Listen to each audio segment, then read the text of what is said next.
sa inyong lahat. Nagsasalamat po ako sa Panginoon. Nakakahiya, nakahiyain talaga ako eh. Hiyain talaga ako. Sensya na po. Salamat po ako sa Panginoon dahil sa Kanya. Yan. Yan. Kung dahil sa Kanya ay talagang masaya ang pamilya namin kahit mahirap ang buhay. Talagang wait lang po, yung nga talaga ako. Ngayon lang po kasi ako nagsasalita ng ganyan sa mga tao. Hiyain talaga pa ako, sensya na po talaga. Nagsasalamat pa ako sa lahat, sa mga tao dito na hindi ko na masyadong kilala. Kung dito, iba lang pa ang kilala ko eh. Sensya talaga.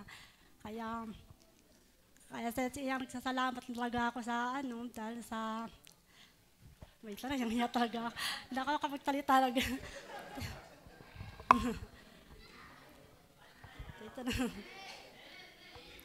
Ayun lang po, salamat lang po ako. Talagang hindi ko makasabi.